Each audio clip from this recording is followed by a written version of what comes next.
ജപാകുസുമസങ്കാശം കാശ്യപേയം മഹാദ്യുതിം തമോഘ്നം സർവപാപഘ്നം ഭാസ്കരം പ്രണമാമ്യഹം. കശ്യപഗോത്രത്തിൽ ജനിച്ചവനും മഹാദ്യുതി അങ്ങേയറ്റം ദ്യുതി ശോഭയോടുകൂടിയ ഭാസ്കരനെ സൂര്യനെ ഞാൻ പ്രണമിക്കുന്നു. നവഗ്രഹ സ്തോത്രത്തിൽ ആദ്യത്തെ ശ്ലോകമാണിത്. ഇവിടെ നാം ചർച്ച ചെയ്യുന്നത് ചാരവശാലുള്ള ആദിത്യൻ്റെ ഇടവരാശിയിലേക്കുള്ള സഞ്ചാരവും അത് മേടം മുതൽ 12 രാശിക്കാരെ എപ്രകാരം ബാധിക്കുന്നു എന്ന ശുഭാശുഭ ഫലങ്ങളുമാണ്. കഴിഞ്ഞ മാസം മേടമാസം സൂര്യൻ ഉച്ചത്തിലായിരുന്നു മേടൻ രാശിയിൽ പ്രവേശിച്ചത്. സൂര്യൻ്റെ ഉച്ചക്ഷേത്രമാണ് മേടം. മേടം 10 ആണ്, 10-ാം ഉദയം അത്യുച്ഛം കഴിഞ്ഞ് ഇതാ സൂര്യൻ മേടം 31-ാം തീയതി ഇടവരാശിയിലേക്ക് പ്രവേശിക്കുകയാണ്. മേടമാസം 31-ാം തീയതി അർദ്ധരാത്രി, അതായത് 1200 ഇടവമാസം 1-ാം തീയതി, നമ്മൾ ഇംഗ്ലീഷ് കലണ്ടർ പ്രകാരം 2025 മെയ് മാസം 15-ാം തീയതി കാലത്ത് പുലർച്ചെ 12:15 ഇടവരവി സംക്രമം. നാം ഇവിടെ ചർച്ച ചെയ്യുന്നത് സൂര്യൻ പ്രവേശിക്കുന്നത് ഇടവ മാസത്തിലാണ്, ഇടവൻ രാശിയിലാണ് പ്രവേശിക്കുന്നത്. ഇടവൻ രാശി സൂര്യൻ്റെ ശത്രുക്ഷേത്രമാണ്, അത് ശുക്രക്ഷേത്രമാണ്. സൂര്യൻ്റെ ഏറ്റവും വലിയ ശത്രുക്കളാണ് ശത്രു മന്ദസിതൗ. മന്ദനാരാണ്? ശനിയാണ്. തൻ്റെ സ്വന്തം പുത്രനാണ് ശനി. പിന്നീടോ ശുക്രൻ. ഈ 2 ഗ്രഹങ്ങളുമാണ് പരമമായ ശത്രുക്കൾ ഗ്രഹങ്ങളുടെ മിത്രശത്രു ഭേദങ്ങളിൽ. അതിനാൽ ശത്രുക്ഷേത്രത്തിലാണ് പ്രവേശിച്ചിരിക്കുന്നത്. നമ്മുടെ ചർച്ച ചെയ്യുന്നത് ഓരോ രാശിക്കാർക്കുമുള്ള ശുഭാശുഭ ഫലങ്ങളാണ്. പക്ഷെ ആദ്യമായി ഇടവൻ രാശിയിൽ നിൽക്കുന്ന ശുക്രന് ആശ്രയഫലം പറഞ്ഞിരിക്കുന്നുണ്ട് ഹോരാചാര്യർ. എന്താണ് പറഞ്ഞിരിക്കുന്നത്? ഗവി വസ്ത്രസുഗന്ധ പണ്യജീവി വനിതാദ്യുത് കുശലശ്ച ഗേയവാദ്യേ. വസ്ത്രസുഗന്ധ പണ്യജീവി, ഇയാൾ പണ്യജീവി, വാങ്ങിയും വിറ്റും കച്ചവടം ചെയ്ത് കാശുണ്ടാക്കും, ജീവിക്കും. വസ്ത്രസുഗന്ധങ്ങൾ, സുഗന്ധദ്രവ്യങ്ങളും സ്പൈസസുമായി ബന്ധപ്പെടുന്ന അല്ലെങ്കിൽ അപ്രകാരം സുഗന്ധം പരത്തുന്ന വസ്തുക്കൾ, അത് സ്പ്രേയൊക്കെ ആകാം.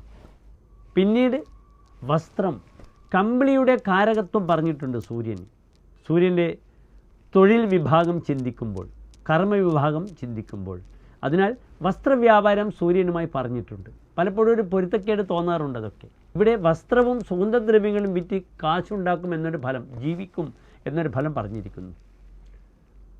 വനിതാദ്യുത്, സ്ത്രീകളുമായി ദ്വേഷിക്കും, തനിക്ക് സ്ത്രീകളുമായി ശത്രുത വരും. അതിനാൽ പ്രത്യേകം ശ്രദ്ധിക്കുക. ഈ ഒരു ഇടവമാസക്കാലം സ്ത്രീകളുമായി ഇടപഴകുമ്പോൾ ശ്രദ്ധിക്കണം, ശത്രുത വരും. കുശലശ്ച ഗേയവാദ്യേ, അയാൾ സംഗീതാദി കലകളിൽ നിപുണനാകും. ഗേയം മീൻസ് ഗാതും യോഗ്യം ഗേയം, അല്ലേ? പാടുവാൻ യോഗ്യമായതിനെയാണ് ഗേയം എന്ന് പറയുക. എന്താണ് പേയം? പാതും യോഗ്യം പേയം, കുടിക്കുവാൻ യോഗ്യമായതാണ് പേയം അഥവാ പാനീയം എന്ന് പറയുന്നത്. പാനീയം. ഇവിടെ ഗാതും യോഗ്യം, സംഗീതവുമായി ബന്ധപ്പെട്ട യോഗ്യതയുള്ള വിഷയങ്ങൾക്കാണ് ഗേയം എന്ന് പറയുന്നത്. സംഗീതപ്രേമികൾക്ക്, പുതുതായി സംഗീതം പഠിക്കാൻ ആരംഭിക്കുന്നവർക്ക് വളരെ നല്ലതാണ് ഈ ഇടവ മാസം. പ്രത്യേകിച്ച് സൂര്യൻ ശിവനാണ് സംഗീതത്തിൻ്റെ അധിപതി. സാമവേദത്തിൽ മുഴുവനും ശിവനെപ്പറ്റി, സംഗീതത്തെപ്പറ്റി, ശിവൻ്റെ നൃത്തത്തെപ്പറ്റി സ്പർശിച്ചിട്ടുണ്ട്. പാണിനി തൻ്റെ ആധികാരിക വ്യാകരണ ഗ്രന്ഥമായ അഷ്ടാധ്യായി രചിച്ചത് ശിവൻ്റെ നൃത്തവും ആ ഢക്കയിൽ നിന്നും വന്ന 14 മാഹേശ്വര സൂത്രങ്ങളും സ്വപ്നത്തിൽ ദർശിച്ചിട്ടാണ്. നൃത്താവസാനേ നടരാജരാജഹ നനാദ ഢക്കാം നവപഞ്ചവാരം. 14 തവണ ഢക്ക അദ്ദേഹം ഉടുക്ക് കൊട്ടി നൃത്തത്തിൻ്റെ അവസാനത്തിൽ. അതാണ് മാഹേശ്വര സൂത്രമായി ലോകത്തിലെ ഏറ്റവും വലിയ വ്യാകരണ ഗ്രന്ഥമായ അഷ്ടാധ്യായിയായി പാണിനി മഹർഷി രചിച്ചത്. അവിടെ മോട്ടിവേഷൻ, പ്രേരണ, സ്വപ്ന ദർശനമാണ് ശിവനെ. ഈ മാഹേശ്വര സൂത്രങ്ങളാണ് ലോകത്തിലെ ഏറ്റവും വലിയ ഗ്രന്ഥമായി മാറിയത്.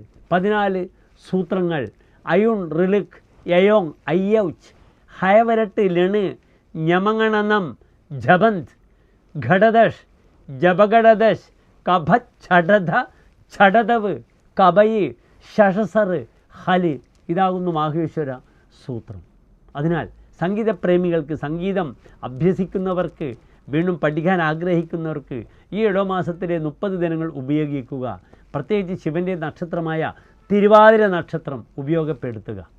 വിദ്യക്ക് മാത്രം പറഞ്ഞിട്ടുള്ളൊരു പ്രത്യേക നക്ഷത്രമാകുന്നു തിരുവാതിര. ബാക്കിയൊരു ശുഭകാര്യത്തിനും തിരുവാതിര ആചാര്യർ സ്പർശിച്ചിട്ടില്ല തന്നെ. ഏതായാലും നമുക്ക് മേടമാസം മുതൽ മീനം മാസം വരെയുള്ള 12 രാശിക്കാർക്കും എപ്രകാരമാണ് ഈ സൂര്യൻ ശുഭാശുഭ ഫലങ്ങളെ പ്രദാനം ചെയ്യുക എന്നതാണ് നമ്മുടെ ചർച്ചാ വിഷയം. ഏവർക്കും ഡോക്ടർ മാരാർജി എന്ന നമ്മുടെ യൂട്യൂബ് ചാനലിലേക്ക് സ്വാഗതം. പ്രിയമുള്ള പ്രേക്ഷകർ, ആദ്യമായി നാം ചർച്ച ചെയ്യുന്നത് മേടം രാശിക്കാരുടെ ചാരവശാലുള്ള സൂര്യൻ്റെ ആഗമനം എപ്രകാരം അവരെ ബാധിക്കുന്നെന്ന വിഷയമാണ്.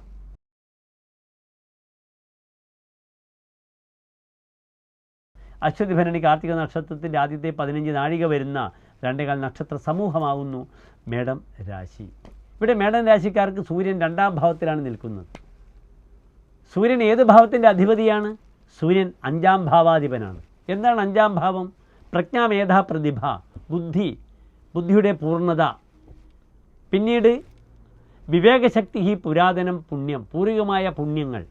വിവേകശക്തി നല്ലതും തിന്മയും തിരിച്ചറിയുവാനുള്ള കഴിവ്. മന്ത്ര അമാത്യ തനൂജാഹ, മന്ത്രി അമാത്യൻ തൻ്റെ സന്താനങ്ങൾ. പഞ്ചമത സൗമനസ്യമപി ചിന്ത്യം, തൻ്റെ സുമനസ്സ്, നല്ല മനസ്സ്. ഇതൊക്കെയാണ് 5ാം ഭാവം കൊണ്ട് ചിന്തിക്കേണ്ടത്. ഇവിടെ 5ാം ഭാവാധിപനായ സൂര്യൻ നിൽക്കുന്നത് 2ാം ഭാവത്തിലാണ്. ഞാൻ സൂചിപ്പിച്ചു, 2ാം ഭാവം ചിന്തിക്കുമ്പോൾ ആ ഭാവം എന്താണെന്ന് നിങ്ങൾക്കറിയണം. ഭർത്തവ്യം അഖിലം വിത്തം വാണി ചക്ഷുശ്ച ദക്ഷിണം, തൻ്റെ എല്ലാ ധനം, താൻ ഭരിക്കപ്പെടേണ്ടുന്ന തൻ്റെ പരിവാരങ്ങൾ, ഭാര്യാസന്താനങ്ങൾ, തൻ്റെ വാക്ക്, തൻ്റെ വലത്തെ കണ്ണ്. വിദ്യാജ വിവിധാഭ്യേദത്തിൽ, വിവിധ തരത്തിലുള്ള വിദ്യകൾ. ഇതൊക്കെയാണ് 2ാം ഭാവം കൊണ്ട് ചിന്തിക്കേണ്ടത്. അതിനാൽ ബുദ്ധിപതിയായ, പ്രതിഭാപതിയായ ആദിത്യൻ 2ാം ഭാവത്തിൽ വരുമ്പോൾ ഈ മാസം വിദ്യയുമായി ബന്ധപ്പെടുന്ന എല്ലാ പ്രവർത്തനങ്ങൾക്കും വളരെ അനുകൂലമായി വരുന്നതാണ്. സൂര്യൻ 2ാം ഭാവത്തിൽ പലപ്പോഴും നല്ല ഫലങ്ങളെയാണ് വരാഹമിഹിര ആചാര്യൻ പറഞ്ഞിട്ടുള്ളത്.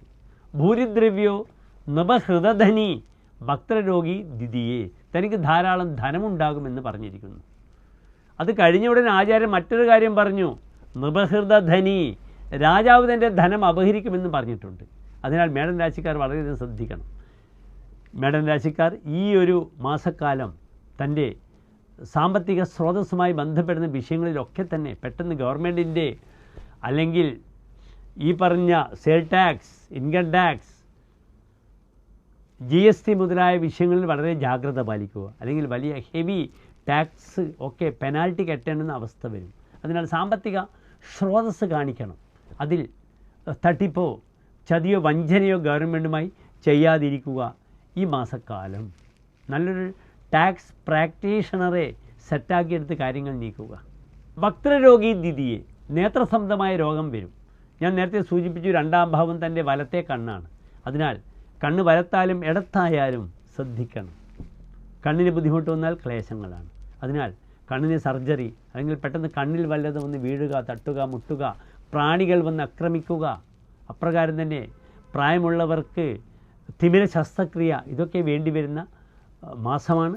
ദയവ് ചെയ്ത് നല്ല ദിനമൊക്കെ നോക്കി, ജ്യോതിഷിയെ കണ്ട് നല്ല ദിനമൊക്കെ നോക്കി അതിനൊക്കെ മുതിരുന്നതായിരിക്കും നല്ലത്. ചമത്കാര ചിന്താമണിയിൽ പറഞ്ഞിരിക്കുന്ന ഫലം ഇപ്രകാരമാണ്. ധനേയസ്യ ഭാനുസ ഭാഗ്യാധികസ്യാത്, 2ൽ സൂര്യൻ വരുമ്പോൾ അയാൾ നല്ല ഭാഗ്യാധിപനാകും, ധാരാളം ഭാഗ്യമുണ്ടാകും. ചതുഷ്പാത് സുഖം, അയാൾക്ക് വാഹനം ലഭിക്കും. ശുക്രക്ഷേത്രത്തിലെ സൂര്യനാണ്, വാഹനയോഗം ഉണ്ടാകും. നല്ല ദിവസം നോക്കി വാഹനം വാങ്ങുക.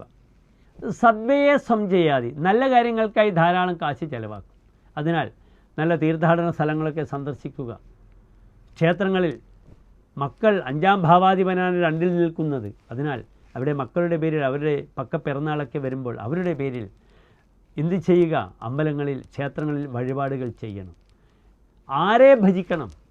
മേടൻ രാശിക്കാർക്ക് മന്ത്രപതിയാണ് സൂര്യൻ. അതിനാൽ ഓം നമഃശിവായ എന്ന പഞ്ചാക്ഷരി മന്ത്രം ജപിക്കുക, ആദിത്യ ഹൃദയ മന്ത്രം ജപിക്കുക, മൃത്യുഞ്ജയ മന്ത്രം ജപിക്കുക. ഓം ത്രയംബകം യജാമഹേ സുഗന്ധിം പുഷ്ടിവർദ്ധനം ഊർവാരോഗ്യമിവ ബന്ധനാത് മൃത്യോർമുക്ഷീയമാമൃതാത്. എത്ര ശക്തമായ മന്ത്രമാണ്.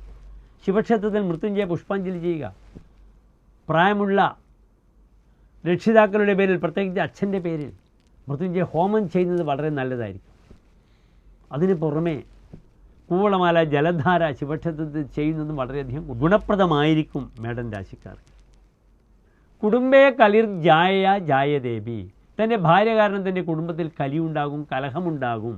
അതിനാൽ വളരെയധികം ശ്രദ്ധിക്കണം. കുടുംബ ബന്ധങ്ങൾ, ഭാര്യ സന്താനങ്ങളുമായി ബന്ധപ്പെടുന്ന വിഷയങ്ങൾ ശ്രദ്ധിക്കണം. രണ്ടാം ഭാവം താൻ ഭരിക്കപ്പെടേണ്ടുന്ന ഭാവമാണ്.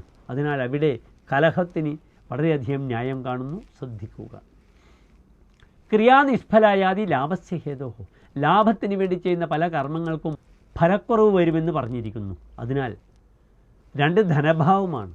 അതിനാൽ അനാവശ്യമായി ധനനഷ്ടം ഉണ്ടാകാത്ത രീതിയിൽ ശ്രദ്ധിക്കണം. പ്രത്യേകിച്ച് mutual funds, share market, gamblers ഒക്കെ ശ്രദ്ധിക്കുക. ധനനഷ്ടം വരാതെ ഈ ഒരു മാസക്കാലം ശ്രദ്ധിക്കുക. ശത്രുക്ഷേത്രത്തിൽ നിൽക്കുന്ന സൂര്യനായതുകൊണ്ടാണ് ഞാൻ എൻ്റെ പ്രിയപ്പെട്ട പ്രേക്ഷകരോട് ഇത്രയും നന്നായി ഈ വിഷയത്തെപ്പറ്റി സംസാരിക്കുന്നത്. എല്ലാ പ്രിയപ്പെട്ട മേടൻ രാശിക്കാർക്കും വളരെ ശോഭനമായ ഒരു മാസക്കാലത്തെ ആശംസിക്കുന്നു. നന്ദി, നമസ്കാരം.